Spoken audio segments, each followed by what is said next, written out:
नमस्कार, आदाब। Crime petrol dial 100 में आप सबका स्वागत है।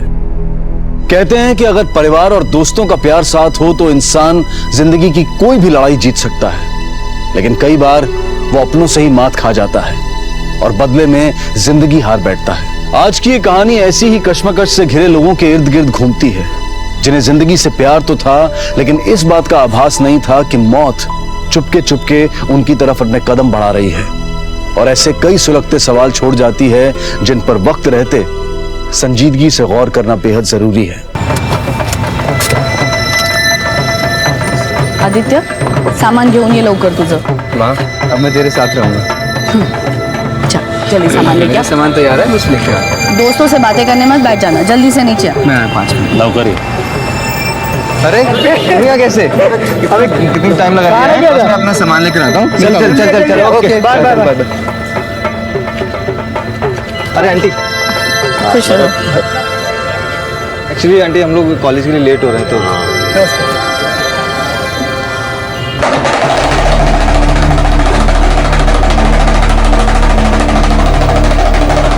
इतनी देर क्यों हो गई इसे? मैं देख कर आता हूँ।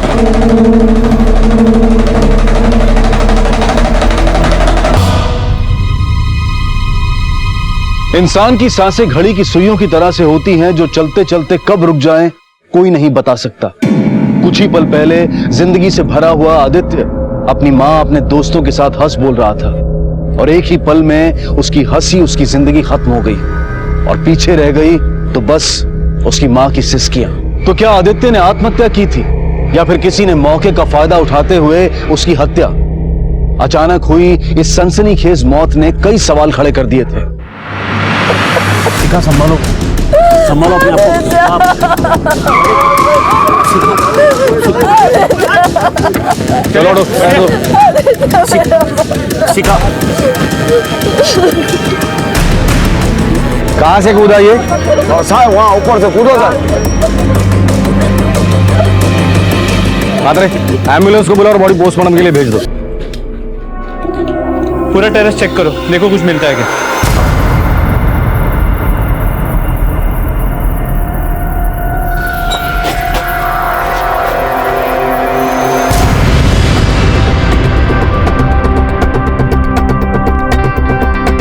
मैं इधर का सेक्रेटरी हूँ साहब। यहाँ टेरेस हमेशा खुला रहता है? नहीं साहब, वो कभी कभी गार्ड ऊपर जाता है और पानी बंद करने के लिए तो भूल जाता है। ऐसे कैसे हो सकता है मेरे बेटे के साथ? आप कौन? मौसा आदित्य का। मैं, मेरी वाइफ, 2 बच्चे। आदित्य की माँ भाईंदर में रहते आणि आदित्य इथे पेंगेश म्हणून राहायचा। मीरा रोड से भाईंदर सिर्फ 1 किलोमीटर का डिस्टेंस है। फिर आप लोग भाईंदर और ये आदित्य मीरा रोड में क्यों रहता था? वो भी एज अ पेइंग गेस्ट। तो पढ़ाई ठीक से नहीं हो पा रही थी, तो मैंने उसे कहा कि कहीं पर पेंगेश के तौर पर रह जा, जो पण खर्च होईल तो मैं करेंगे। और आदित्य के पिताजी? वो तो नहीं है, मतलब छोटा था बहुत आदित्य, तब उनका एक्सीडेंट हो गया, डेथ हो गया उनकी। हम लोग यहाँ सब सामान लेने आए थे आदित्य का। उसका सामान क्यों लेने आए थे? जी वो 2-4 दिन पहले उसे फूड पॉइजनिंग हो गई थी। आदित्य काय है? हाँ, ये क्या कर लिया तूने? मैं ठीक हूँ माँ, तो क्यों चिंता करती है? तू चुप कर। डॉक्टर साहब, क्या हुआ इसे? देखिए, आप घबराइए नहीं, इसमें थोड़ी सी वीकनेस है। मुझे चिंता होती है ना तेरी। मुझे कुछ नहीं पता, तो बस मेरे साथ वापस घर चल रहा है। ठीक है माँ, ठीक है माँ। आदित्य की तबीयत खूब बिगड़ होती। मैंने उसे कहा कि अब वो हमारे साथ ही रहेगा, इसलिए आज हम उसे लेने आए थे। बस माँ, मेरा बिल्कुल मन नहीं है। बिल्कुल नहीं सुनूंगी, खा। ऐसे जबरदस्ती मत खिला माँ। अब मैं तेरी एक नहीं सुनने वाली हूँ, तुझे यहीं रहना पड़ेगा। मुझे यहाँ नहीं रहना, मैं वहीं ठीक हूँ। बगल वाला कमरा तैयार हो गया है, तुझे कोई परेशानी नहीं होगी। चल चल चल चल, मुँह खोल। आदित्य को कोई प्रॉब्लम थी या टेंशन थी जो उसने सुसाइड जैसा कदम उठाया? मेरा बेटा हमेशा खुश रहने वालों में से था, वो सुसाइड नहीं कर सकता। सर, मला अशा नक्की वाटते की किसी ने आदित्य के साथ कुछ किया है सर। आपको किसी पर शक? नहीं सर।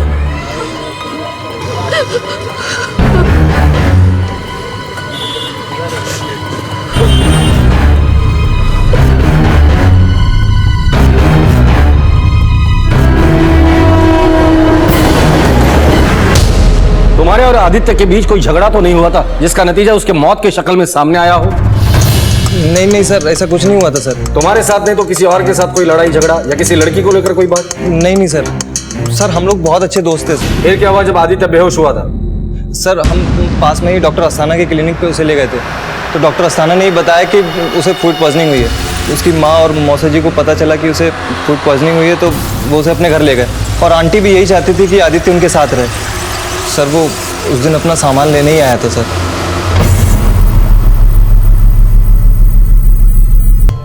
सर मुझे तो ये सुसाइड का केस लग रहा है। मात्र एक जान गई है। जब भी कोई सुसाइड होता है या मर्डर, उसके पीछे कोई ना कोई ठोस वजह जरूर होती है। पता करें ये फूड पॉइजन के अलावा कुछ नहीं हुआ था। हाँ, वो डॉक्टर का नाम क्या बताया? डॉक्टर अस्थाना।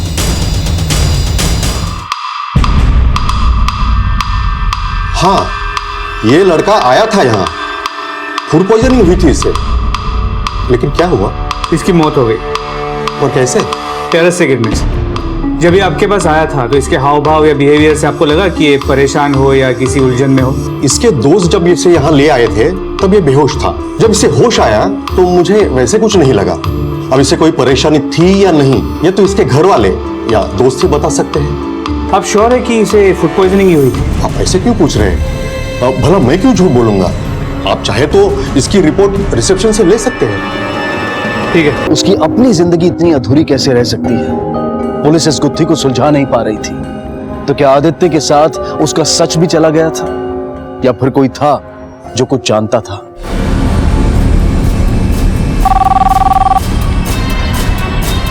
हेलो। उससे मार डाला उसे। कुछ करो ना, मार डाला उसे। हेलो, किसने मारा? किसको? हेलो मोरे, कंट्रोल रूम में अभी जो लास्ट कॉल आया था उस नंबर को फॉलो अप करके मुझे बताओ अभी। सर। हाँ बोलो। लास्ट कॉल महेंद्र के पीसीओ से आया था। हमने वहाँ जाकर पता किया, लेकिन सर पीसीओ वाले को कुछ नहीं पता कि कॉल किसने किया था। दिन भर काफी लोग आते हैं वहाँ कॉल करने। सर, आदित्य के बॉडी की इनिशियल पोस्टमार्टम रिपोर्ट, इसके मुताबिक उसके बॉडी पे चोट के निशान है। लगता है किसी के साथ मारपीट हुई। और सर उसके खून में अल्कोहल के ट्रेसेस भी मिले।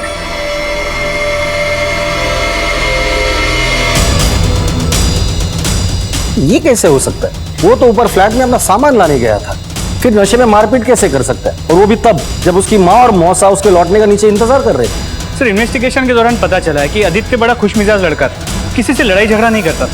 जो पेड़ फलों से लदा होता है ना, लोग उसे ही पत्थर मारते हैं। उसके दोस्तों से अच्छे से पूछताछ कर। सर मार के रहो सर, मार के रहो सर। सर मैंने कुछ नहीं किया, हमने कुछ नहीं किया सर, मैंने कुछ नहीं किया। उस दिन हमने बताया था कि घर में पार्टी हो रही थी सर, कुछ बियर और वाइन आई थी सर, तो उसमें से कुछ बच गई थी, तो हो सकता है आदित्य ने उसमें से कुछ पी ली हो सर। आदित्य ने शराब पीकर नशे की हालत में खुद को मारा पीटा? हाँ सर मैंने कुछ नहीं किया सर। आदित्य 3 दिन से अपने घर में ही था, उससे पहले मारपीट नहीं हुई सर।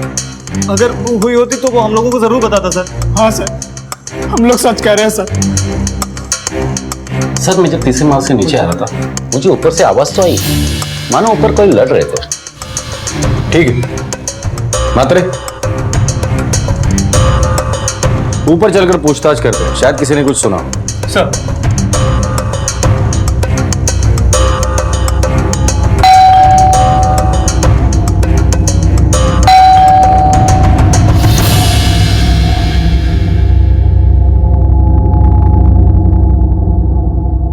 नहीं, मुझे कोई आवाज नहीं आई। मात्रे, ऐसे कैसे हो सकता है? आपके नीचे वाले फ्लैट में आवाज सुनाई देती है और आपको कैसे आवाज सुनाई नहीं दी? अब किसने क्या सुना क्या नहीं मुझे नहीं पता, मैं सिर्फ अपनी बता सकता हूँ कि मुझे कोई आवाज नहीं आई। सर मैं टेरेस पे हूँ, आपको मेरी आवाज आ रही है? हाँ आ रही है। मात्रे नीचे आ जाओ। अब आपको कुछ कहना है? हाँ, लड़ाई की आवाज आई थी लेकिन मैंने ध्यान नहीं दिया। ये स्टूडेंट्स का इलाका है, हम फैमिली वाले वैसे परेशान रहते हैं यहाँ, और वैसे भी मैं पुलिस के झंझट में पड़ना नहीं चाहता था। वाह अनुपम साहब वाह, आप लोग चाहते हैं कि पुलिस आपके छोटे मोटे झंझट में पड़े, लेकिन पुलिस की मदद करना आप लोगों को झंझट का काम लगता है। यही हादसा अगर आपके घर में हुआ होता तब भी आप यही कहते? आम जनता की मदद करना पुलिस वालों का काम है, और पुलिस की मदद करना आम जनता का काम नहीं है।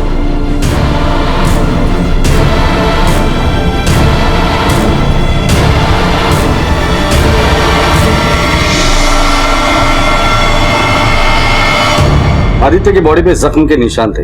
ऐसा लग रहा था कि मानो उसके साथ मारपीट हुई है। कुछ बता सकते हैं आप? ऐसे कैसे हो सकता है? हमें तो ऐसा कुछ भी नहीं लगा और 3 दिन से वो घर पे ही था. त्याच्या अगोदर काही झालं असेल तर ते आम्हाला माहित नाही साहेब. त्याच्या अगोदर काही नाही झालं. जखम ताजा थे.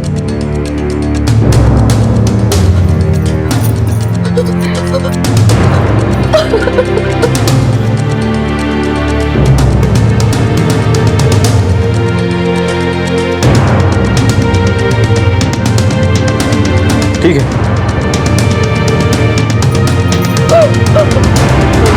लेकिन उसके शरीर पर चोटों के निशान से इतना तो साफ था कि मारने से पहले उसके साथ मारपीट की गई थी. तो क्या किसी ने मारपीट कर आदित्य को ऊपर से नीचे फेंक दिया था? आदित्य की मौत का सच जानने के लिए पुलिस हर मुमकिन कोशिश कर रही थी. सर, आदित्य के कॉल रेकॉर्ड्स इसके मुताबिक वो किसी आशिष अनुपम से बहुत ज्यादा बात किया करता था आणि जेव्हा हे सगळं झालं त्याच्या आधी आदित्यच्या फोनवरनं 2 कॉल झाले. एक आशिषला आणि एक सौरवला. आशीष अनुपम. अनुपम सरने को देखा हुआ लगता है.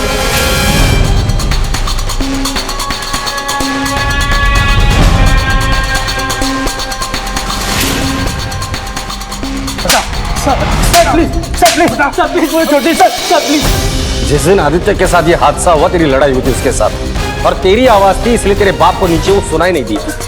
हाँ सर, हमारा झगड़ा हुआ था उस दिन, लेकिन वो आदित्य मेरी बहन अनीशा के साथ छेड़छाड़ कर रहा था सर. वापिस आके तूने आदित्य को मार डाला. नहीं सर, मैं उसके बाद ऑफिस चला गया था सर. तू आदित्य के साथ फोन पर इतनी बातें क्यों करता था? नहीं सर, मैं आदित्य से बात नहीं करता था सर. तो फिर कौन बात करता था? सर वो फोन नंबर मेरे नाम पर है, लेकिन मेरी बहन यूज करती है सर.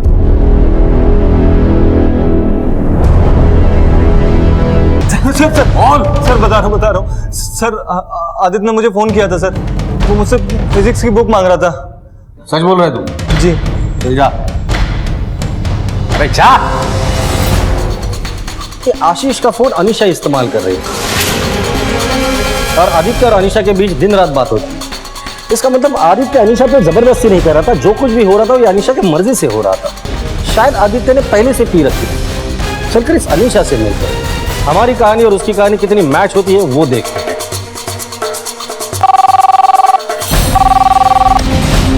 हेलो. मार डाला उससे. कुछ करो ना. वो जो छत से गिर गया, मार डाला उससे. हेलो. हाँ बोलिए. हेलो.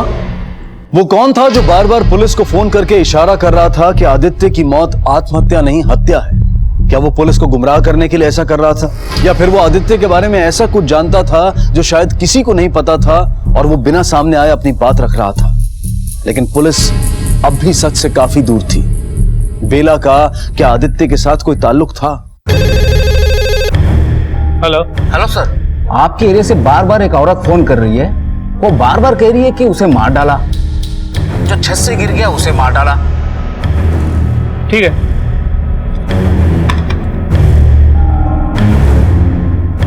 सर, पीसीआर पे किसी लड़की का फोन था. वो कह रही थी छत से जो गिर गया उसको मार दिया. सर छत से गिर के मरने का केस तो आदित्य का है, और अगर ये कॉल आदित्य के बारे में ही है तो ऐसा कॉल कर कौन रही है? वही जो इस केस के बारे में और भी कुछ जानती है.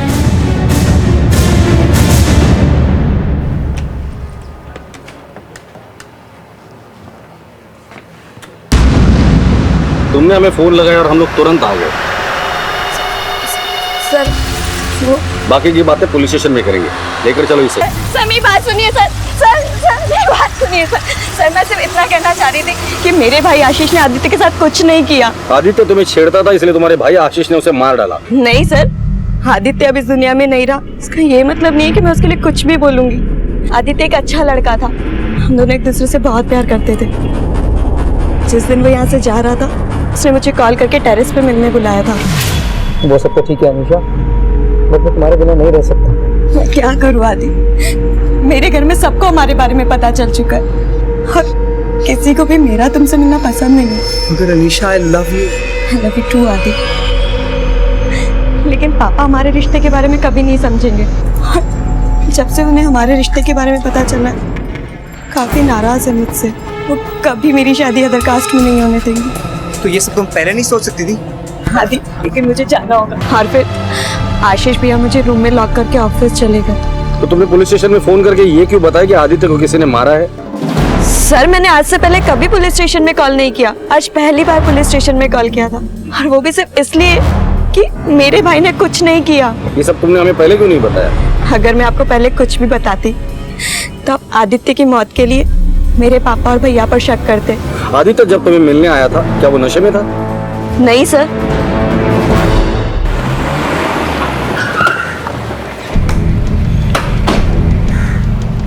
सर, आशीष के ऑफिस के एंट्री रिकॉर्ड्स और सीसीटीवी फुटेज को चेक किया। हादसे के वक्त वो ऑफिस में ही था। सवाल ये है मात्रे, ऊपर इतना सब कुछ हो रहा था, मार पिटाई झगड़ा, उसकी आवाज इन्होंने नीचे सुनी कैसे नहीं? मैं वहीं नीचे खड़ी थी पर मुझे कोई आवाज नहीं आई। नीचे गाड़ियों की बहुत आवाज आ रही थी और नीचे तमाशा भी चल रहा था, इसलिए कुछ सुनाई नहीं दिया। ठीक है, जाओ तुम।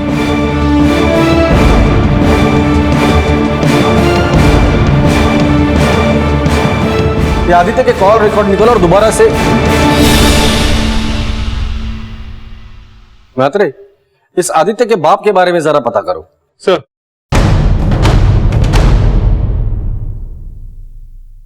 सर ज्यादा तो कुछ नहीं पता, पर इतना पता है आदित्य के जन्म के बाद उसके पिताजी चल बसे थे। उसके बाद आदित्य और उसकी माँ अपनी बहन के पास रहने लग गए। कभी देखा नहीं उनके पिता को, हाँ पर सुना है उनके बारे में। अरे कुछ मत पूछो सर, इनके घर में तो दिन रात लड़ाइयाँ होती थी। ठीक है, अब जाइए।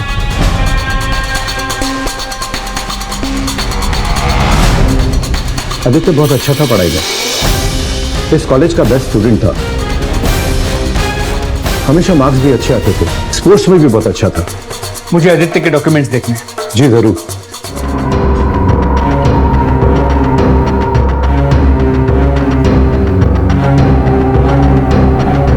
इन्हें दीजिए।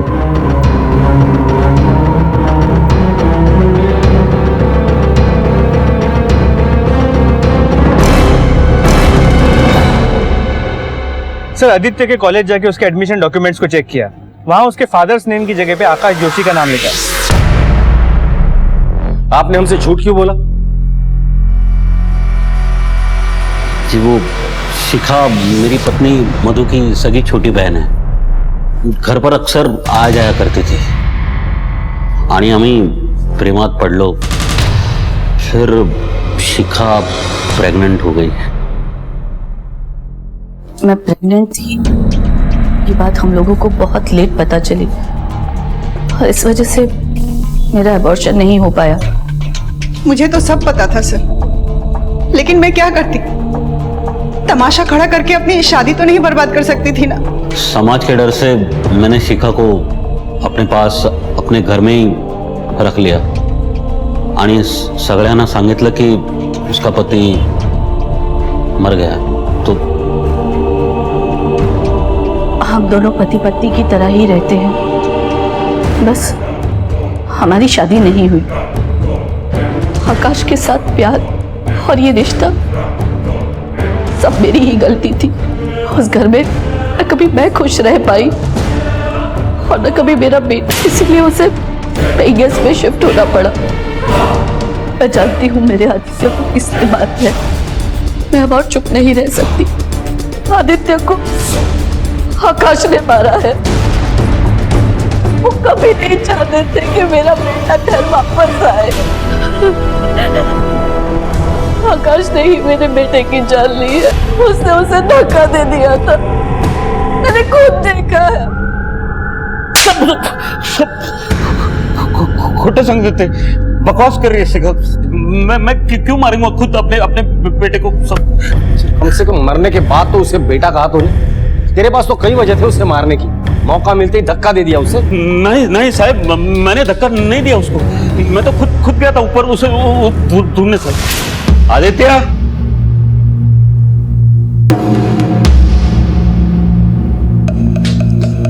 कुठे आहेस तू आदित्य? तू साफ साफ क्यों नहीं कहता कि नीचे इंतजार करते करते तू चिढ़ गया? बेटे को ढूंढने के लिए ऊपर गया, उसे बियर के नशे में देखकर गुस्सा आया और गुस्से में तूने उसे धक्का दे दिया। नाही साहेब, नाही, असं काहीच नाही। मी खोटं नाही सांगतो साहेब, असं नाही केलं मी। वो हम पता कर लेंगे, फिलहाल तो तू हमारा मेहमान है। सर अगर आदित्य को आकाश ने मारा ये बात आपको पता थी तो ये आपने हमें पहले क्यों नहीं बताया? मुझे विश्वास ही नहीं हुआ कि आकाश अपने बेटे के साथ ऐसे कैसे कर सकता है। वो बेटा जो अपने बाप के प्यार के लिए पूरी जिंदगी तरसता रहा और उसके मरने के बाद भी किसी को कोई फिक्र नहीं थी। मुझसे बर्दाश्त नहीं हो रहा था, इसीलिए आप कंट्रोल रूम में बार बार फोन करके बता रहे थे कि आदित्य को किसी ने मारा है। कैसा फोन सर? मैंने कोई फोन नहीं किया। जब हम किसी को मुस्कुराते हुए देखते हैं तो हम सोचते हैं कि वो इंसान कितना खुश होगा।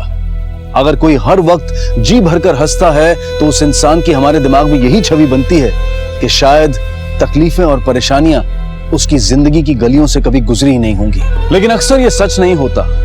खुश रहना, हंसते रहना कुछ लोगों का नसीब नहीं बल्कि उनके जीने का तरीका होता है, उनकी आदत होती है। जैसे कुछ लोगों की आदत होती है हर बात पर आंसू बहाने की। आदित्य की जिंदगी में इतना सब कुछ हो रहा था, वो अपनों के बीच भी पराये था, लेकिन कभी ये सब उसने अपने चेहरे पर नहीं आने दिया। आदित्य की कहानी यहीं खत्म नहीं होती, अभी ऐसी कई परतें थी जो खुलनी बाकी थी।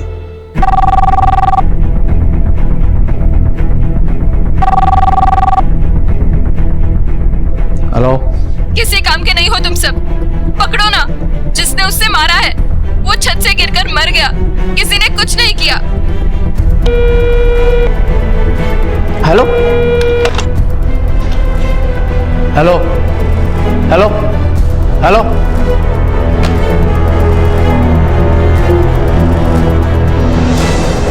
किसी काम के नहीं हो तुम सब। पकड़ो ना, जिसने उससे मारा है वो छत से गिरकर मर गया, किसी ने कुछ नहीं किया। आदित्य के माँ के कहने पर आदित्य के बाप को मर्डर केस में अरेस्ट तो कर लिया, फिर ये कॉल कौन कर रहा है बार बार? सर, आदित्य की फाइनल पोस्टमार्टम रिपोर्ट, पेट में जहर के ट्रेसेस मिले और पेट को शायद वॉश आउट किया गया, अंदर नसों में सूजन है। इसका मतलब उस दिन पार्टी में आदित्य को फूड पॉइजनिंग नहीं हुई थी, किसी ने जहर दिया था।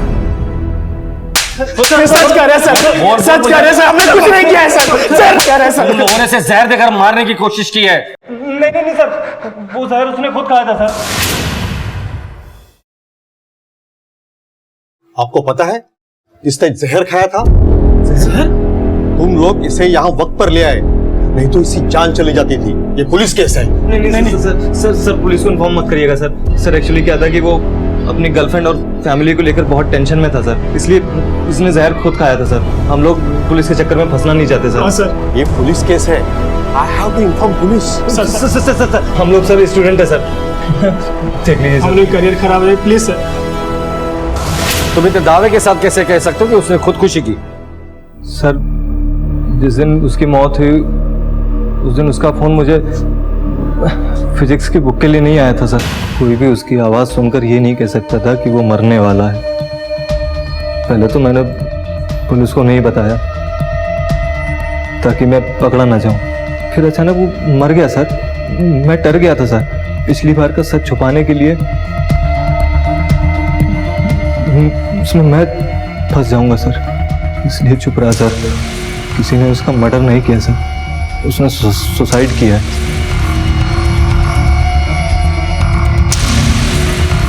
फिर एक कहानी, फिर एक झूठी कहानी, फिर एक झूठी कहानी। सर मैं झूठ नहीं बोल रहा हूँ सर, उसने सुसाइड किया सर, मैं सच बोल रहा हूँ sir. I am sorry sir, उसे फूड पॉइजनिंग नहीं हुई थी, उससे जहर खा लिया था। मुझे प्लीज माफ कर दीजिए, मैंने पैसे लेकर रिपोर्ट बदल दी। तेरी गलती की वजह से एक बच्चे की जान चली गई। अगर उसी दिन तूने आदित्य के घर वालों को बता दिया होता कि उसने खुदकुशी करने की कोशिश की है तो वो लोग उसका ख्याल रखते, उसे समझने की कोशिश करते। लेकिन तेरी जेब गर्म थी तो तेरी इंसानियत ठंडी पड़ गई। सर आदित्य बहुत अच्छा लड़का था सर, वो हम लोगों की बहुत केयर करता था, लेकिन कभी कभी ऐसा लगता था कि उसे कुछ हो गया है, खुद में सिमटा हुआ सा लगता था। ऐसा लगता था कि उसने अपने अंदर एक अलग दुनिया बसा ली हो, उसी में उलझ कर रह गया था। इसलिए कई दिनों से वो बहुत परेशान भी रहता था। ये तो हमें भी यकीन नहीं हो रहा कि उसने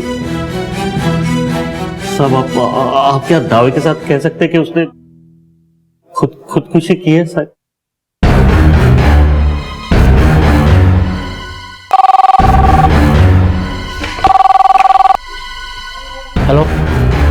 कभी कुछ नहीं करोगे। तुम लोग उससे भी नहीं बचा पाए, मुझे भी नहीं बचा पाओगे। हम लोगों ने आदित्य के केस की अच्छे से स्टडी की है और हमें लगता है कि आदित्य का मर्डर नहीं हुआ है, बल्कि उसने सुसाइड किया है। सुसाइड? नहीं नहीं सर, मेरा बेटा सुसाइड नहीं कर सकता। माना कि वो परेशान था, लेकिन परेशानी किसकी लाइफ में नहीं होती। मेरा बेटा परेशानियों से घबराने वालों में से नहीं था, तो नहीं भी खुश रहे सर। कभी कभी खो जाता था कहीं। इंसान अक्सर अपने ख्यालों की एक दुनिया बना लेता है और उन्हीं ख्यालों में खो जाता है, उलझ जाता है। ऐसा तो सबके साथ होता है ना? जी नहीं, सबके साथ नहीं होता। कुछ लोग अपने मन की दुनिया में इतने खो जाते हैं कि उन्हें असली जिंदगी का पता ही नहीं चलता। मेरे बाबा भी ऐसे ही थे। ऐसा लगता था जैसे वो भी दोहरी जिंदगी जी रहे हो, बिल्कुल आदित्य की तरह। ये क्या कर रही तू? मुझे तो ऐसा कभी नहीं लगा कि आदित्य दोहरी जिंदगी जी रहा है। आपके बाबा के साथ क्या हुआ था? जी, उन्होंने आत्महत्या की थी। किसी को नहीं पता कि उन्होंने ऐसा क्यों किया। बहुत अजीब से हो गए थे वो। हम सबको लगता था कि वो पागल हो गए हैं। लोगों का ऐसा कहना था कि उन पर भूत का साया है। सर, कंट्रोल रूम से फोन आया था। इस बार उसने अपने पिता के मोबाइल से फोन किया और उसने अपने हाथ की नस काटकर जान देने की कोशिश की। क्या बात नहीं? गाड़ी गाड़ा।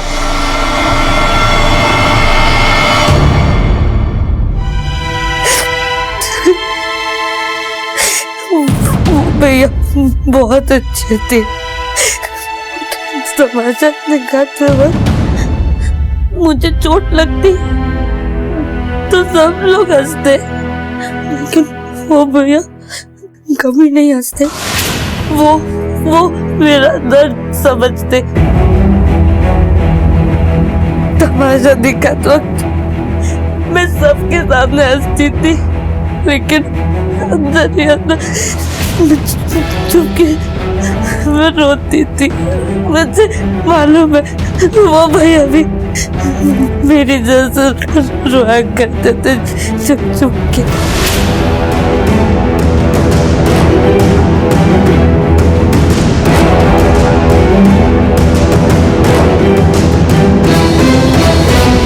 हम लोग उस दिन तमाशा कर रहे थे तो भैया की गाड़ी आई थी। मुझे चोट लगी थी तो मैं किनारे जाके बैठी थी। मैं ऊपर देखा तो भैया छत पे थे, तो वो मेरी तरफ मुस्कुरा रहे थे। मैं भी मुस्कुरा रही थी। फिर भैया ने ऊपर से हाथ दिखा।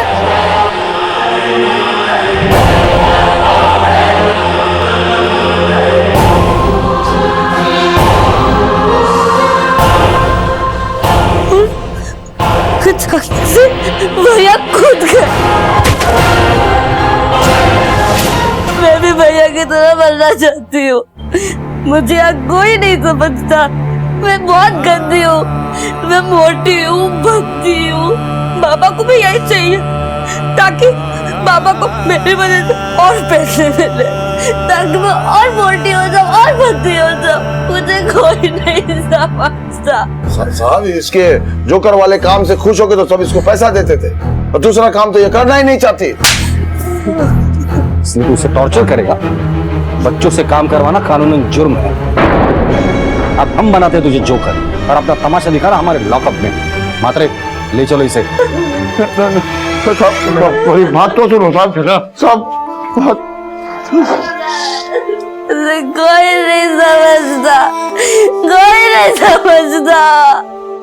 कई बार जिंदगी भर साथ रहकर भी कोई रिश्ता नहीं जुड़ पाता, और कई बार बस प्यार के 2 पल ही एक मजबूत रिश्ते को खड़ा कर देते हैं। बेला कोई आदित्य की रिश्तेदार नहीं थी, लेकिन आदित्य की एक सहानुभूति की नजर ने ही बेला को अपनेपन का एहसास दिलाया था। आदित्य की मौत को हम भले ही क्लिनिकल डिप्रेशन कह लें या एक पल में लिया गया फैसला कह लें, लेकिन सच ये है कि आदित्य की मौत कोई अचानक हुआ हादसा नहीं है।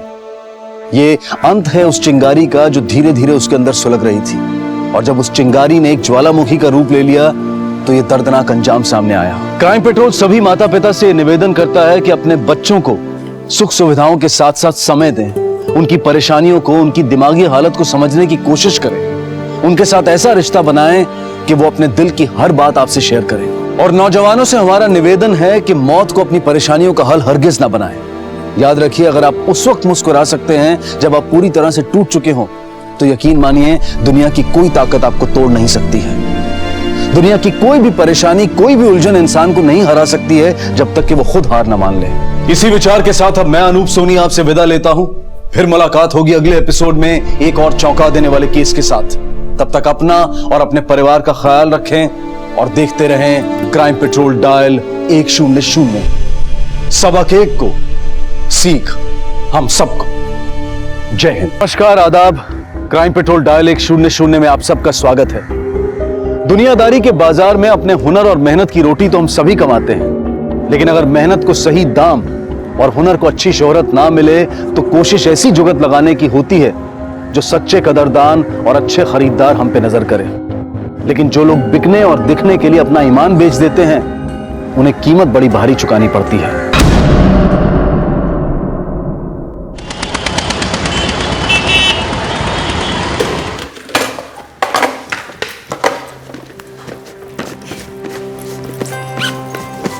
ओहो, देख के मुड़ा करो ना जी। मेरे पीठ में आंख लगी है जो देख के मुड़ू बात कर रही है। अरे टिफिन गिर जाता ना तो सारा का सारा रायता फैल जाना था।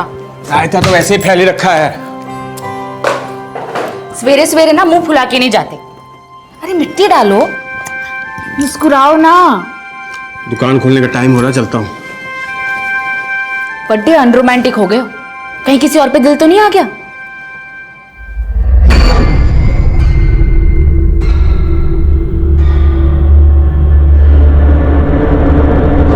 डॉली, तू अपने जग्गी पे शक कर रही है?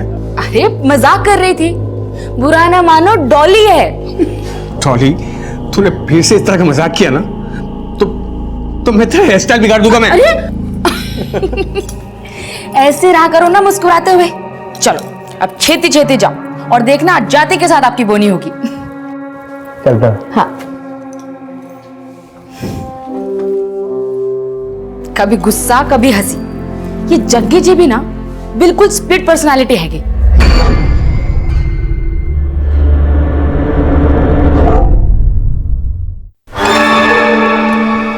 तेजस, तू स्कूल से वापस क्यों आ गया?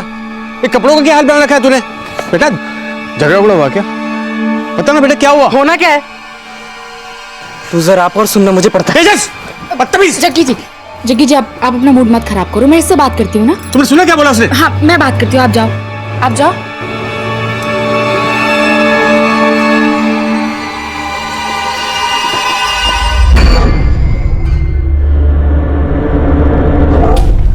बेटा देख, कोयले की दलाली में ना हाथ काले करने पड़ते हैं और हर काम होता है। तेजस, अब देख, सर्कस के जोकर का भी तो बेटा होता है ना, लेकिन सर्कस का जोकर भी तो इंसान होता है।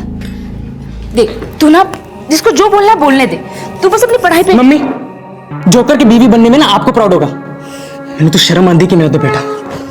तेजस,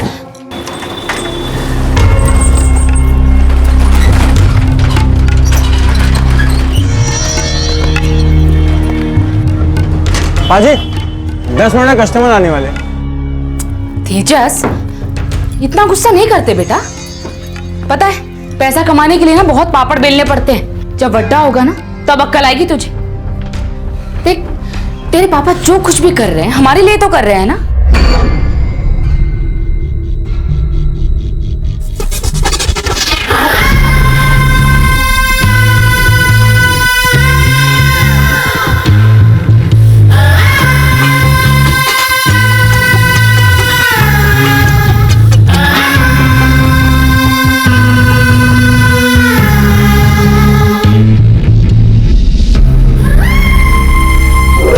मम्मी, मैंने तो डाउट होता है कि मैं उन्हीं का बेटा हूं कि। तेजस, दोबारा अगर ऐसी बात की ना तो तेरी जबान खींच लेनी है मैंने, समझा?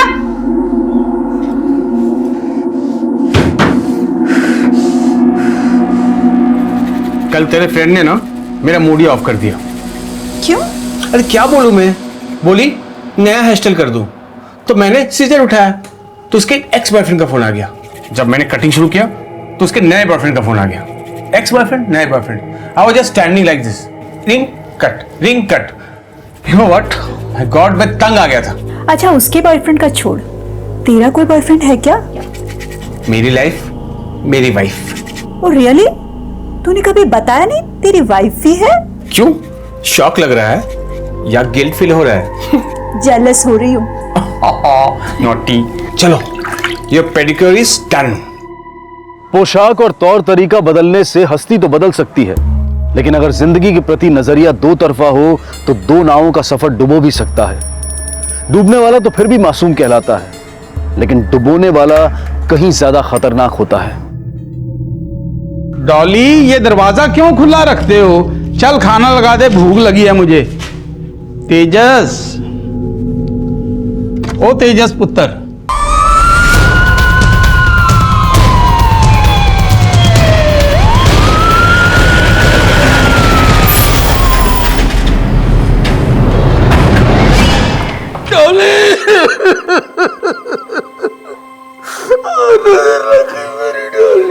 दुकान से आया था घर लंच करने के लिए, घर खुला था, अंदर गया तो देखा डॉली। घर में किसी तरह की लूट, कोई चोरी हुई? जी नहीं। आपका बेटा है ये? जी नहीं, ये मेरा दामाद है जोगिंदर। तो ये घर आपका है? जोगिंदर, जब ये हादसा हुआ उस वक्त आप कहां पर थे? सर मैं अपने सैलून में था सर। 11 बजे से मैं डॉली को फोन लगा रहा था, लेकिन वो फोन ही नहीं उठा रही थी। जब 12 बजे तक उसने फोन नहीं उठाया तो मैं घर आया, पता चला कि डॉली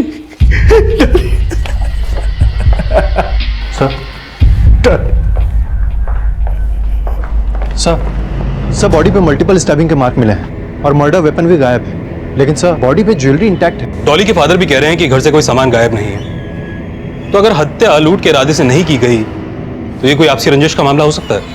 डॉली के फादर ने यह भी बताया कि जब वो घर पर आए तो घर का दरवाजा खुला था, यानी कि मर्डर करने वाला या तो घर का ही कोई आदमी है या फिर कोई जान पहचान वाला जिसे डॉली ने घर के अंदर आने दिया। जी घर पे मैं हूँ, मेरा दामाद जग्गी है, मेरी बेटी डॉली थी और मेरा नाती तेजस। आपका नाती तेजस, वो कहाँ है इस वक्त? उसका फोन नहीं लग रहा, मुन्ना को भेजा है उसे ढूंढने के लिए। ये मुन्ना कौन है? मेरी दुकान पे हेल्पर है जी। डॉली कहाँ जा रही है मुझे छोड़ के? डॉली मेरे पुत्र।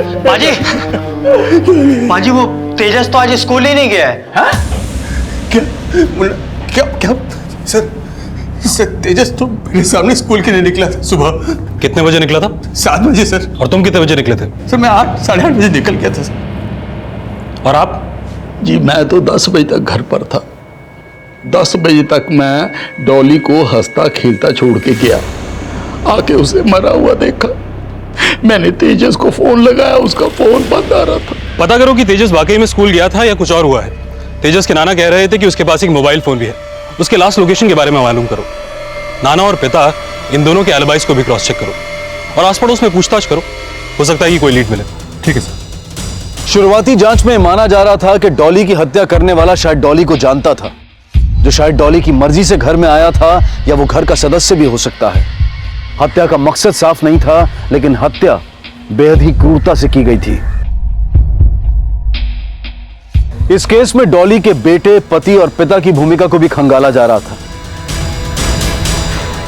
और पड़ोसियों के बयानों से भी इस केस के समीकरण जोड़े जा रहे थे। तेजस की गुमशुदगी क्या इस हत्याकांड से जुड़ा कोई और अपराध था, या फिर इस अपराध की आड़ में रचा गया कोई नया षड्यंत्र? सर तेजस के स्कूल से पता चला है कि कल वो स्कूल नहीं गया था और कल सुबह 11 बजे तक उसका फोन उसके घर के आसपास के एरिया में ही एक्टिव था।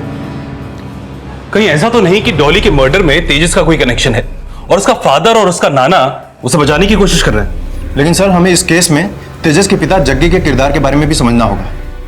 ये देखिए सर, सुभाष कॉलोनी में जग्गी का एक सैलून है और वो अपने सैलून में गे के गेटअप में रहता है सर।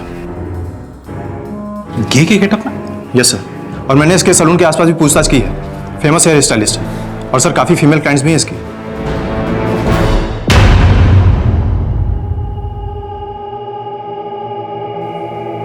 बी स्ट्रांग जगी, हिम्मत रखो।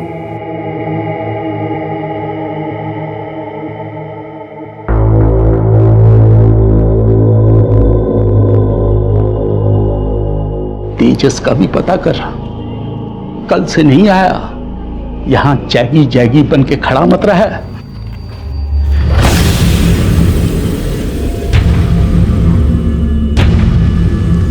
जग्गी के इन दोनों किरदारों के साथ हमें तेजस के गायब होने की पहेली को भी समझना होगा। सर, तेजस के फोन पर आखिरी बार कॉल एकता विहार के एक पीसीओ से आया था और उसका फोन भी दोपहर के 1 बजे एकता विहार में ही बंद हुआ है सर। जिस पीसीओ से तेजस को फोन आया था उसके आसपास पूछताछ कराओ। तेजस का फादर और उसका नाना, इन दोनों के कॉल रिकॉर्ड निकलवाओ और हरकिशन का जो हेल्पर है मुन्ना, उसे बुलाओ। हो सकता है कि हमें दिखाने के लिए उससे झूठ बुलवाया गया हो। वही पुलिस तेजस के एकता विहार में होने की लीड ढूंढ रही थी। नहीं सर जी, मुझसे किसी ने झूठ बोलने के लिए नहीं कहा। उस दिन मैं दुकान पे था और पाजी का मेरे पास फोन आया, बोले तेजस के स्कूल जाकर तेजस के बारे में पता करो। फिर वहां से जो मुझे पता लगा मैंने बता दिया। काम क्या करता तू हरकिशन के लिए? जितने भी कस्टमर्स आते हैं ना, उन्हें चाय पानी से लेकर जो वहां पे राशन कार्ड, आधार कार्ड, पैन कार्ड ये सब बनवाने आते हैं, उनका डेटा रिकॉर्ड करता हूँ और जो पाजी बोल देते हैं वो कर देता हूँ। जो पाजी बोलते हैं वही करता है, मतलब पक्का वफादार है। मगर उनसे वफादारी निभाने के चक्कर में हमसे झूठ तो नहीं बोल रहा है ना? सर जी, बाय गॉड की कसम, मैं कभी झूठ नहीं बोलता। झूठ नहीं बोलता ना तो सच बोल। तेजस अपनी माँ को मार सकता है? सर जी ये तो नहीं बता सकता, लेकिन हाँ अभी कुछ दिन पहले पिछले संडे को मैं ना घर गया हुआ था सब्जी देने के लिए, तो मैंने देखा तेजस अपने पेरेंट्स से लड़ रहा था। मम्मी मैंने सारे स्कूल में चिढ़ाते हैं, बोलते कि तू नाजायज है, क्योंकि मेरा बाप गे है ना। कौन है ये बदतमीज? नाम बता सबके, सबकी जबान खींच लेनी है मैंने। किसकी जबान खींचोगे आप? कुछ खींचना ही है ना तो इनकी टांगे खींचो आप। ऐसे चलते जैसे कि कोई जनानी चल रही है। तेजस, जबान संभाल के बात कर, पापा है तेरे। सर, एकता विहार के जिस पीसीओ से तेजस को कॉल किया गया था उसके आसपास कोई सीसीटीवी कैमरा नहीं है सर। ना तो अभी तक तेजस के बारे में कुछ पता चल पाया है और ना ही उसके बारे में जिसने तेजस को कॉल किया था। तेजस के स्कूलमेट से पूछताछ करो। मुन्ना बता रहा था कि उसके स्कूलमेट्स उसको चिढ़ाते थे और इसी का गुस्सा वो अपने पेरेंट्स पर निकाला करता था। और जग्गी को फोन कर बोलो कि थाने आए।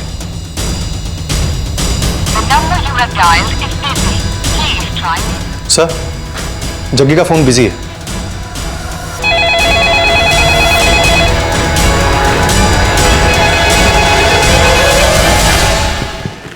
हेलो, सब इंस्पेक्टर विजय त्यागी बोल रहा हूँ, जग्गी से बात करवाइए। जी वो तो घर पे नहीं है। तेजस का कुछ पता चला? वो हम पता लगा रहे हैं। इस वक्त जग्गी कहाँ है? जी जग्गी तो यहाँ पर नहीं है, लेकिन वो कह रहा था कि तेजस को ढूंढने निकला है। तेजस को ढूंढने जा रहा है? लेकिन एक मिनट में आपको बाद में फोन करता हूँ। जी फोन किया था आपने? कहाँ हो? एकता विहार में? जी सर, मैं मानता हूँ एकता विहार मेरे सलून से थोड़ी ही दूर पे है, लेकिन ना मैं अभी वहां पर था ना उस दिन था जिस दिन तेजस गायब हुआ। मगर तेजस का फोन एकता विहार में ही बंद हुआ। कोई दोस्त रहता है उसका वहां पर? जी कोई आइडिया नहीं। कहीं ऐसा तो नहीं जग्गी कि अपने बच्चे को बचाने के लिए झूठ बोल रहे हो, क्योंकि जानते हो डॉली का मर्डर उसी ने किया है? आप मेरे बेटे को ढूंढने के बजाय उस पर इल्जाम लगा रहे हो। अरे शर्म आनी चाहिए सर आपको। शर्म उसे आनी चाहिए जो अपराध करता है, और अगर तुम एक अपराधी को बचा रहे हो तो अपराधी तुम भी हो। देखिए सर, मेरा ये मतलब नहीं था। वो क्या है कि डॉली की मौत और तेजस के ना मिलने से मैं चिड़चिड़ा हो गया था, मेरे मुंह से निकल गया। मैं माफी चाहता हूँ सर। प्लीज प्लीज मेरे बच्चे को ढूंढ लीजिए। वो बच्चा है सर, उसने कुछ नहीं किया है, मैं बोल रहा हूँ आपको। जितना प्यार तुम तेजस से करते हो उतना प्यार वो तुमसे नहीं करता था। इनफैक्ट हमें तो पता चला है कि वो तुम्हें अपना बाप ही नहीं मानता था। कैसी बात कर रहे हैं सर आप? तेजस मेरा ही बेटा है। अगर तेजस तुम्हारा बेटा है तो जिस पहनावे में तुम अपने सलून पे रहते हो उसके पीछे क्या राज है? रोजी रोटी की मजबूरी है बस। कैसी मजबूरी?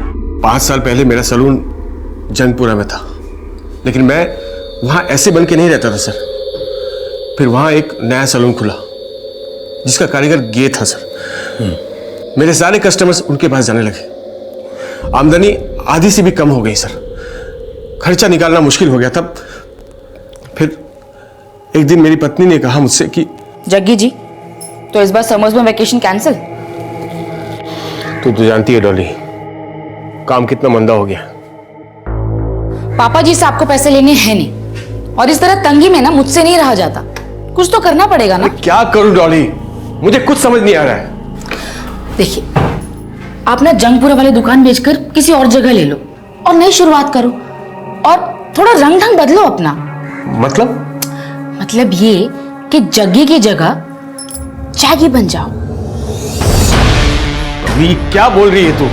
जैकी जी, ब्यूटी, स्टाइल, मेकअप, इन सब पे सबसे ज्यादा पैसे लड़कियां ही खर्च करती हैं। और सोचिए ना, जहां लड़कियां होंगी लड़के अपने आप आएंगे। और भले ही आप में कितना भी हुनर हो, लड़कियां वहीं जाती हैं जहां पे उनको कंफर्टेबल फील होता है। और जैकी जी, ये चाल डाल रंग रंग बदलने से थोड़े ना आप गे हो जाएंगे। पैसा कमाने के लिए अक्ल लगानी पड़ती है। एक बार ट्राई तो करो।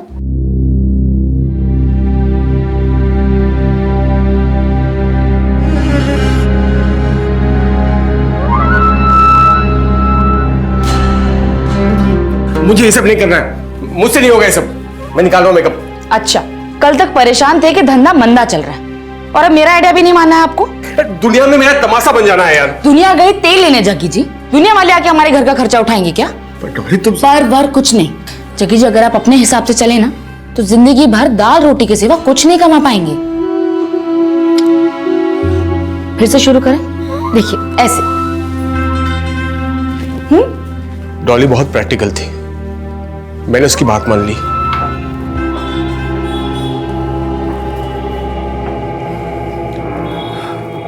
यस मैम, क्या कर सकता हूँ आपके लिए?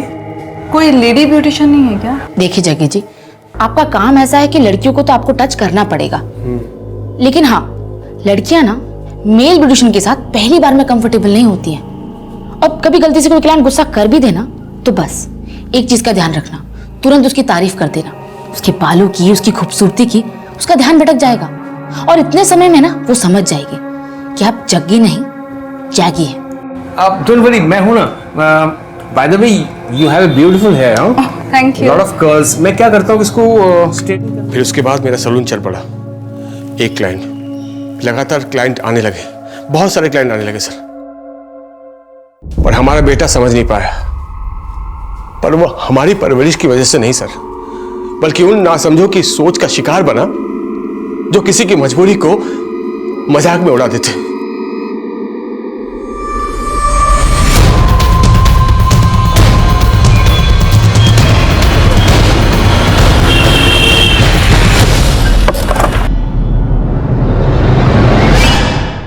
सर, तेजस पहले पढ़ाई में काफी अच्छा था, उसकी मदर भी काफी केयरिंग थी। और फादर?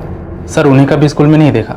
एनुअल फंक्शन या पेरेंट्स डे मीटिंग में भी तेजस के नाना और उनकी मदर ही आते थे। लेकिन पिछले कई दिनों से तेजस काफी स्कूल अब्सेंट करने लगा था। कई बार तो उसने स्कूल बंक भी किया। हमने सुना है कि तेजस को उसके स्कूलमेट्स चिढ़ाते थे, क्या ये सच है? शायद, लेकिन तेजस ने इस बारे में कभी किसी को कंप्लेन नहीं की। हो सकता है कि वो डरता हो। वैसे उसे चिढ़ाता कौन कौन था? सर, हमें तो पता नहीं, पर उसका एक बेस्ट फ्रेंड है अभय, वो शायद बेहतर तरीके से बता सकता है। सर, सब तेजस को चिढ़ाते थे, सब कहते थे कि जैसे उसके पापा हैं वो भी वैसा ही है। सर, सबसे ज़्यादा उसे सौम्या चिढ़ाती थी। सर, ऐसा कोई भी दिन नहीं था जिस दिन सौम्या और तेजस की फाइट नहीं होती थी। मुझे सौम्या से बात करनी है, बुलाइए उसे। सर, सौम्या तो कई दिनों से एब्सेंट है।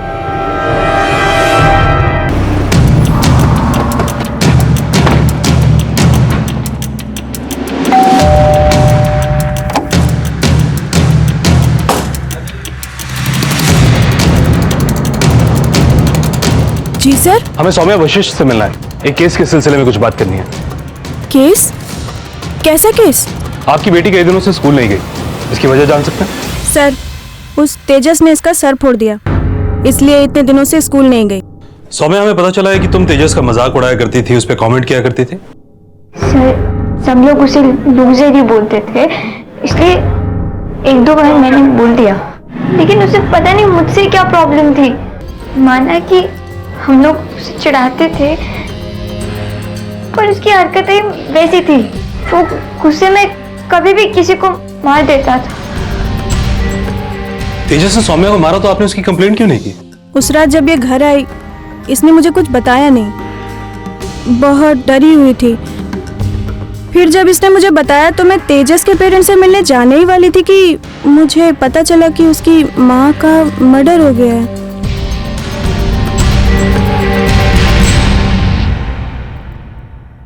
कहाँ जा रहा है? पापा जी, सलून जा रहा हूँ। तेजस 3 दिन से नहीं मिला। डॉली को मरे हुए अभी कुछ दिन हुए हैं और तुम्हें सैलून जाने की सोच रही है? पापा जी, 3 दिन से पुलिस ढूंढ नहीं पाई तेजस को। मैं यहाँ बैठे बैठे कैसे ढूंढ सकता हूँ? और यहाँ रह रहे के मुझे ये घर काटने को दौड़ रहा है डॉली के बिना। मेरा मन नहीं लग रहा है पापा। तो मन लगाने के लिए बाहर जा रहा है? बस पापा जी, बस।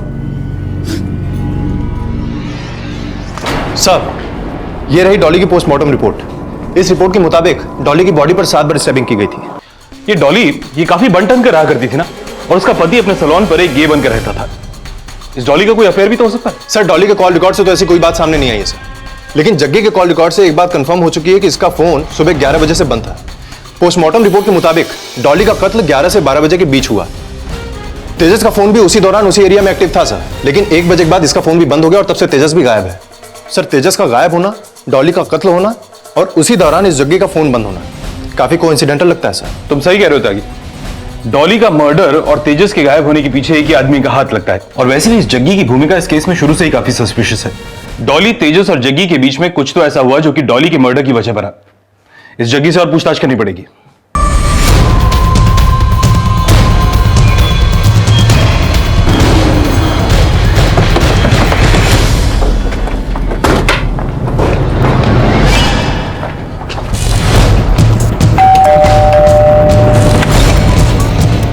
हरकिशन जी, जग्गी को बुलाइए। उसे कहाँ फुर्सत था, सुबह ही सैलून निकल गया। मैं जग्गी को समझ ही नहीं पाया। पता नहीं उसने मेरी बेटी को क्या घुट्टी पिलाई कि वो उसके प्यार में अंधी हो गई। और शादी के फौरन बाद जग्गी आपके यहाँ घर जमाई बन के रह गया। घर कहाँ था उसके पास, ना उसके माँ बाप, ना कोई रिश्तेदार। लेकिन अपनी बेटी की जिद के आगे मैं हार गया। मैंने शादी कर दी, घर जवाई बना लिया। उसके बाद एक दुकान का लोन दिलवाया उसे, लेकिन सब उल्टा पड़ा। Hi, good morning Neha. Good morning. Yes baby, मैं आज क्या करता हूँ, तुम्हारे बाल को ना हेयर स्पा कर देता हूँ, ठीक है? क्योंकि हेयर बहुत ड्राई हो गया है बेबी। Wow, so beautiful. हाँ, कितना सुंदर इयररिंग्स है। एक सेट मेरे लिए भी लाएगी बेबी? क्यों? मुझे किसी को गिफ्ट करना है। अच्छा, किसको?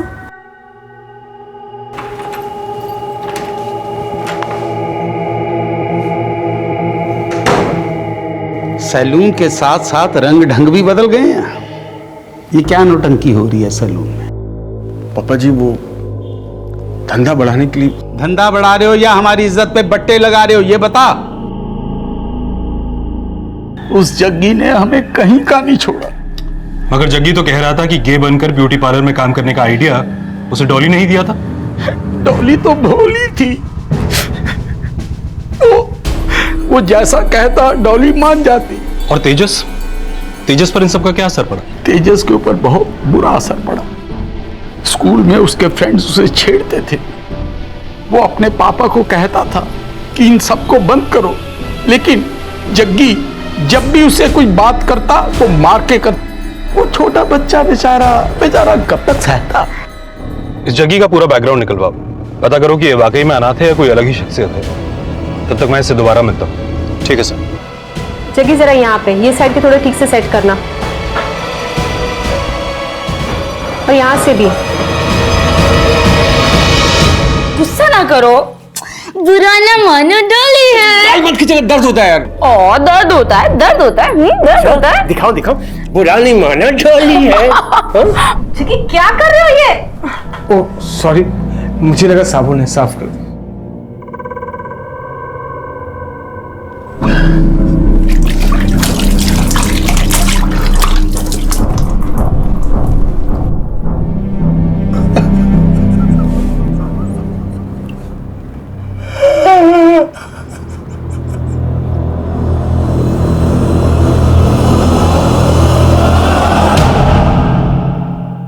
डॉली के पिता का बयान जग्गी की दोहरी शख्सियत पर शक के कई सवाल खड़े कर रहा था।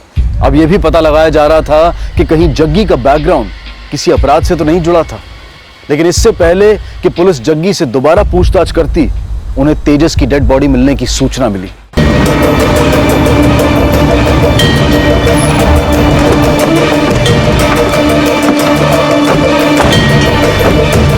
क्या तेजस का मर्डर हो गया? तेजस का मर्डर? तुम वाकई में नहीं जानते कि तेजस का मर्डर हो गया या कोई ड्रामा कर रहे हो? आप क्या कहना चाहते हैं सर? मेरा तुम्हारा ससुर कहता है कि तुम उसकी समझ के बाहर हो। तुम गे हो या नहीं, उससे हमें कोई लेना देना नहीं, मगर जो किया है उसे कबूल करो। मैंने कुछ नहीं किया सर। कुछ नहीं किया है? तुम्हारी बीवी को मरे हुए 3 दिन नहीं हुए और तुम अपने काम धंधे पर वापस लौट गए, क्यों? तुम वाकई में डॉली से प्यार करते थे या डॉली का मर्डर भी तुमने किया है?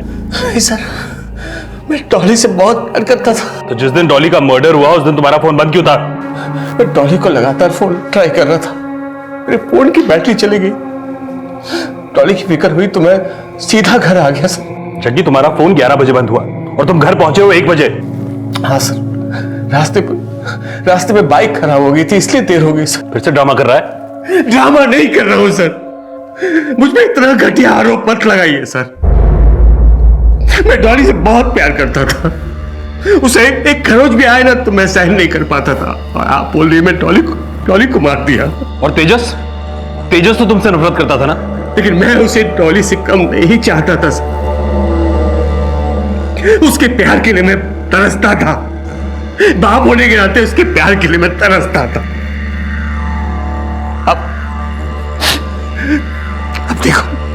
डॉली के बाद मैंने उसको भी खो दिया, उसको भी खो दिया। तेजस कहाँ चला गया तेजस? पानी संभाल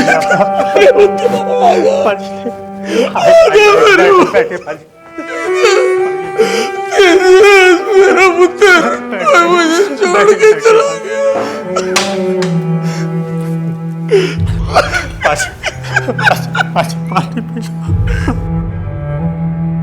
सर, जिस दिन डॉली का मर्डर हुआ उस दिन 12 बजे जुनेजा गैरेज में जग्गी अपनी बाइक ठीक करवा रहा था, और जिस दिन तेजस की बॉडी मिली वो अपने सैलून में ही था। मगर एलिबाई खड़ा करना उसकी कोई चाल भी तो हो सकती है। हो सकता है कि ये सब करने के लिए उसने किसी और को हायर किया। नहीं सर, मैंने जग्गी के बारे में पता किया है सर, उसका कोई क्रिमिनल बैकग्राउंड नहीं है और वो अनाथ है। सर, जग्गी और डॉली के बारे में एक बात पता चली है और वो यही है कि ये दोनों एक दूसरे से बहुत प्यार करते थे और इन दोनों में कभी झगड़ा भी नहीं होता था। सर, हो सकता है कि जग्गी को इस बात का डाउट हो कि तेजस ने ही डॉली का मर्डर किया है और तेजस से बदला लेने के लिए ही जग्गी ने यह सारा षड्यंत्र रचा। तेजस के स्कूलमेट से पूछताछ करो। उसके स्कूलमेट्स उसे गे का बेटा बोलकर चढ़ाया करते थे और इसीलिए उसने सौम्या का सर फोड़ा था। यह भी हो सकता है कि तेजस सौम्या और उसके दोस्तों के टॉर्चर का शिकार हुआ हो। सौम्या और जग्गी इन दोनों पर नजर रखो। ठीक है सर।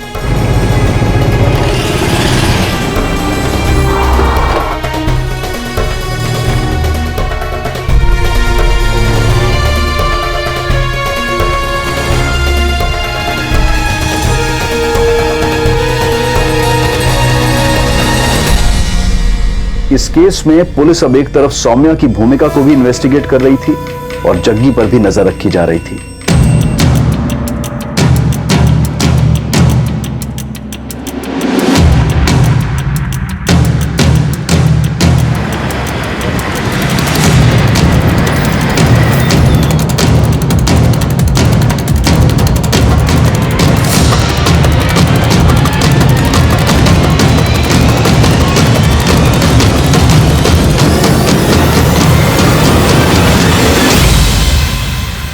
सर, हमने सौम्या और जग्गी दोनों पर नजर रखा था। जग्गी के बारे में कोई खास बात तो पता नहीं चली है सर, लेकिन सौम्या के बारे में एक खास बात पता चली है। सर, सौम्या ने अभी तक स्कूल जाना शुरू नहीं किया है, लेकिन जब से वो एब्सेंट है तब से वो अपने माँ के साथ अक्सर एक क्लिनिक में विजिट करती है। अगर सौम्या के सर पर तो मामूली सी चोट लगी थी, फिर अभी तक क्लिनिक पर जाने का क्या राज है?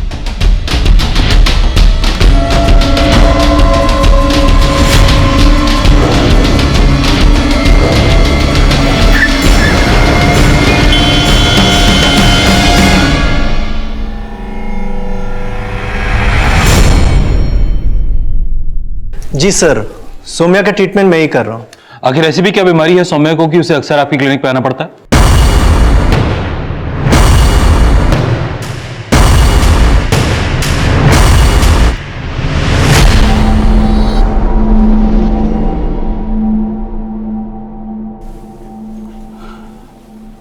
पापा जी, डॉली आपकी ही नहीं मेरी भी जान थी। तूने तेजस का नाम नहीं लिया, बड़ी जल्दी भूल गया। तेजस मेरा भी बेटा था पापा जी, मेरा जिगर का टुकड़ा था वो। मैं उसके साथ गलत क्यों करूंगा पापा जी?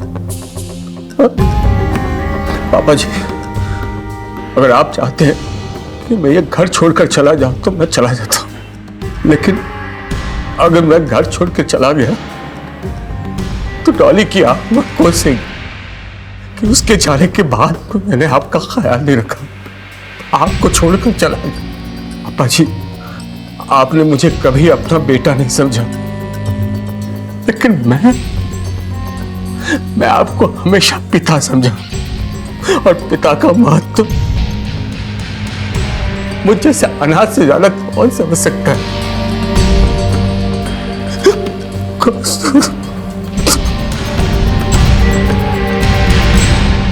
सर, सौम्या की एक नंबर पे लगातार बात होती है। ये नंबर वहां पर भी एक्टिव था जहां पर तेजस का फोन बंद हुआ, और उस लोकेशन में भी एक्टिव था जहां पर हमें तेजस की बॉडी मिली। किसका नंबर है? अमित कपूर, प्रशांत विहार में रहता है सर। और जहां पर हमें तेजस की बॉडी मिली उसके पास ही इसके फादर का फार्म हाउस भी है।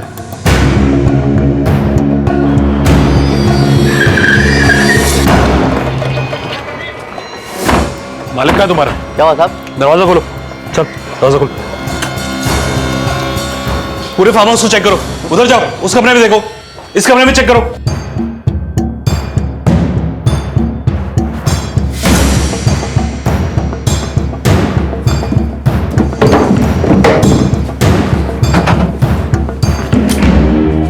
सब हाँ साहब, अमित बाबा और उसके दोस्त को लेके आते हैं यहाँ पे, लेकिन मुझे नहीं पता उसके बाद क्या हुआ। तू तो यहीं रहता है ना? नहीं साहब, मैं वहाँ मेन गेट पे रहता हूँ, अंदर क्या होता है कुछ पता नहीं चलता।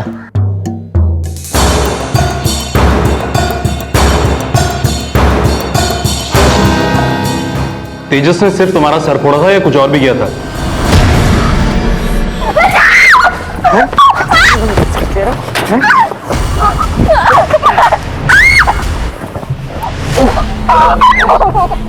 माँ ने बोला कि अगर कंप्लेन करेंगे तो फिर बदनामी होगी, इसलिए हम लोग बनाए। और इसीलिए तुम दोनों ने मिलकर उसका खून कर दिया? सोम्या ने कुछ नहीं किया सर, जो किया मैंने किया सर। सर, मैं उसको सबक सिखाना चाह रहा था। सर, मैं गया था दूसरे दिन उसके स्कूल में। नहीं सर, उसकी माँ को मैंने नहीं मारा। झूठ बोल रहा है? जिस वक्त तेजस की माँ का मर्डर हुआ उस वक्त तेरा फोन उसके घर के एरिया में एक्टिव था। सर, वो क्या है कि मैं तेजस का स्कूल के बाहर इंतजार कर रहा था सर, लेकिन वो स्कूल पे आया ही नहीं था सर। सर, मैं उसके घर पे गया तो मैंने देखा कि उसके दादाजी घर के अंदर जा रहे थे सर, तो मैं वहां से चला आया। दादाजी की नाना जी? वो मुझे नहीं पता सर, लेकिन कोई बुजुर्ग अंदर जा रहे थे सर। बस। कितने बजे गया था तू वहां पर? सर, वो 10:30-11 बजे बस। ये है वो बुजुर्ग? नहीं सर, ये नहीं थे, कोई और था। स्केच बनवा सकता है? अमित के बयान के आधार पर अब यह पता लगाने की कोशिश की जा रही थी कि वो बुजुर्ग कौन था जिसे डॉली की हत्या वाले दिन अमित ने डॉली के घर के बाहर देखा था। ये तो गुरबंश है। गुरबंश? कौन गुरबंश? मेरा पुराना कस्टमर 2 महीने पहले मेरे पास आया था अपना पासपोर्ट बनवाने के लिए, कनाडा के लिए। पासपोर्ट बनवा के वीजा लगवाना चाहता था कनाडा का। वहां बेटी रहती थी इसकी। रहती थी मतलब? 1 महीने पहले उसने सुसाइड कर लिया। ये क्या बदतमीज, क्यों लेके आए मुझे यहाँ पे आप लोग? आप रहते हैं सुभाष नगर में, और जिस सुबह डॉली का मर्डर हुआ उस दिन आपका फोन डॉली के घर के एरिया में एक्टिव था सुबह 11 बजे। डॉली का मर्डर भी 11 से 12 के बीच में हुआ, एंड आई एम श्योर कि वहां से जो हमें अननोन फिंगरप्रिंट्स मिले हैं वो आपके फिंगरप्रिंट से भी जरूर मैच होंगे। अब आप बताएंगे कि हम अपने तरीके से पूछें?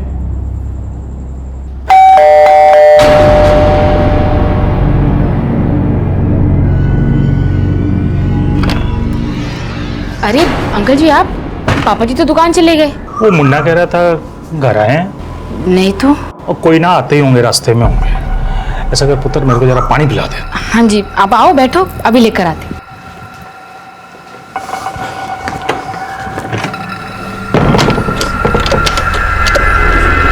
डॉली की नहीं, उसकी बाप की गलती है। मैंने अपनी बेटी के एनआरए से शादी करके उसे कनाडा भेजा। उसके ससुराल वालों ने उसका जीना हराम कर दिया था। मगर इसमें हरकिशन जी की क्या गलती थी? गलती थी, मैंने हरकिशन से कहा मुझे अपनी बेटी से मिलने कनाडा जाना है। पासपोर्ट और वीजा के लिए मैंने उसको पूरे 2 लाख रुपए दिए। अब वो मेरे पैसे खा गया। पूरे 2 लाख रुपए दिए तुझे और तुमने हाथ खड़े कर दिए। हरकिशन, तूने ये अच्छा नहीं किया। गुरबंशी, गरम मत तो, आराम से बात करते। अरे हराम कर दिया तूने। वो मेरी बेटी रो रो के मुझे रोज बुला रही है और तुम मुझे रोज लटका रहे हो। लेकिन हरकिशन जी ने तो हमें कुछ और ही बताया। पता नहीं गुरबंश को यह वहम था कि मैं उसका पैसा वापस नहीं करूंगा, लेकिन ऐसा नहीं था। उसका पासपोर्ट तैयार हो गया था, लेकिन उसका कनाडा का वीजा नहीं लग सका और इसी दौरान उसकी बेटी ने आत्महत्या कर ली। इसके बावजूद भी मैंने गुरबंश को अपने घर बुला के उसे पैसा वापस देने की कोशिश की, लेकिन पता नहीं उस पे क्या धुन सवार थी वो। गुरबंश, ये आपके 2 लाख। मेरी बेटी मेरा इंतजार करते करते मर गई। अब क्या करना इन पैसों का? लेकिन मैंने कोशिश तो की थी। ये तुम्हारे पैसे हैं गुरबंश, रखो। हाँ, मैंने पैसे फेंक दिए। तुमने सिर्फ पैसे नहीं फेंके, तुमने डॉली का भी मर्डर कर दिया। एक पति को अपनी पत्नी से, एक बाप को अपनी बेटी से अलग कर दिया। उसने भी तो मुझे मेरी बेटी से अलग किया। मैं अपनी बेटी के गम में तड़प रहा था और यही तड़प मैं हरकिशन को भी देना चाहता था, इसलिए मैंने डॉली को मार दिया।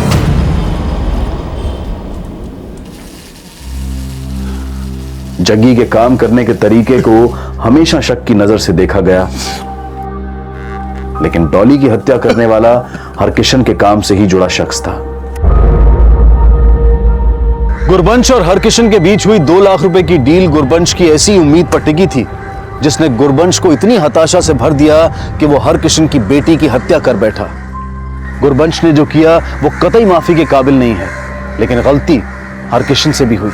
अब मैं अनूप सोनी आपसे विदा लेता हूं, फिर मुलाकात होगी अगले एपिसोड में एक और चौंका देने वाले केस के साथ। तब तक अपना और अपने परिवार का ख्याल रखें और देखते रहें क्राइम पेट्रोल डायल 100। सबक एक को सीख हम सबको। जय हिंद। इस तरह के और भी एपिसोड देखने के लिए हमारे चैनल को सब्सक्राइब करें और बेल आइकन दबाना ना भूलें।